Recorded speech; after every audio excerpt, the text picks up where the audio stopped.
خانە نشینکراوە نوێەکان مانگی سێ موچەکانیان وەردەگرن. بەشێکیان دەرماڵەکەیان بۆ دەگەڕێتەوە و بەشێکیشیان موچەکانیان کەمتر دەبێت. خانە نشینانی هەرێم یەکەم موچەی ساڵی نوێیان وەرگرت. زۆربەی خانە نشینان موچەکانیان کەم کرابوو. بە جۆرێک زۆربەیان 100,000 دەرماڵی بژێوی لە موچەکانیان کەم کرابەوە. بەپێی قسەی سەرچاوەیەک لە وەزارەتی دارایی هەرێم، بەغدا ڕازی نەبووە هەمان دەرماڵی بژێوی واتە 100,000 دینارەکە بۆ خانە نشینی هەرێم خەرج بکرێت.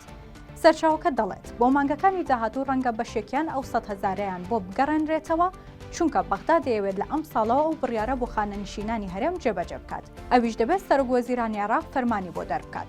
بەپێی داواکاریەکانی وەزارەتی دارایی عێراق ئەو 100,000ی دەرماڵەیە سەرجەم خانە نشینان ناگرێتەوە. بەپێی زانیاریەکان کۆی گشتی دەرماڵە و بڕینەکە نزیکەی 10 میلیارد دینارە. هەندێک لە خانە نشینانیش موچەکانیان تا 300,000 دینار کەمی کردووە. هاوکات ئەمڕۆ خانە نشینکراوە نوێەکان کە ژمارەیان نزیکەی 30,000 کەسە موچەیان وەرنەگرت.